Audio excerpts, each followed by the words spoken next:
ఈడ ఆస్మాన్ రంగు అంగేసుకున్నాడు కదా. ఈసారి ఆదిలాబాద్ జిల్లా కలెక్టర్ రాజర్షి సారు ఆదిలాబాద్ రూరల్ మండలం చింతల్బోరి అనే ఊరికి పోనీకే తొవ్వ సక్కగా లేకుంటే బండి మీద కూర్చొని పొలాల పొంట వావుల పొంట పోయిండు.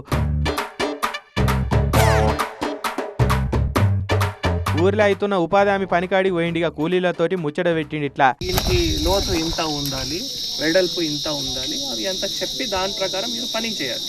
మీ ఫీల్డ్ అసిస్టెంట్ మంచిగానే పని చేస్తున్నాడా, కొలతలు చెప్తున్నాడా అని అన్ని అరుచుకున్నాడు. ఇక్కడ మీరు ఇద్దరు కలిసి ఇంత భాగం ఉంది, ఈ భాగంలో ఇంత లోతు ఉండాలి, ఇంత వెడల్పు ఉండాలి, అట్లా ఎవరైనా చెప్తున్నారా మీకు? మేము ముందుకు చెప్పట్లేదు చెప్తున్నాడు. ఆయన ఎప్పుడు వస్తారు? వస్తాడు, మయంబడి ఉంటాడు. అగో టేపేసి కూలీలు చేసిన పనిని గొలిపించిండు. ఎంత వెడల్పు తవ్వాలి, ఎంత లోతు తీస్తే ఎంత కూలి పైసలు వస్తాయో తెలిసేనా, ఎంత ఎక్కువ పని చేస్తే అంత ఎక్కువ పైసలు వస్తాయని అలాగ చెప్పుకొచ్చిండు. మీరు తక్కువ పని చేస్తే తక్కువ డబ్బులు వస్తాయి, ఎక్కువ పని చేస్తే ఎక్కువ డబ్బులు వస్తాయి. ఫీల్డ్ అసిస్టెంట్ దగ్గర మాస్టర్ రోల్స్ తీసుకొని రికార్డులు చూసిండు. ఎంతమంది కూలీలు ఉన్నారు, హాజరు ఎంతమందికి వేసిర్రు అన్నది సరిగా ఉన్నదా లేదా అని చెకింగ్ చేసిండు. ఊరిలో ఏ తక్లీఫ్ ఉన్నా మాకు చెప్పాలి, ముంగడబడి పని చేస్తామని హామీ ఇచ్చిండిగా.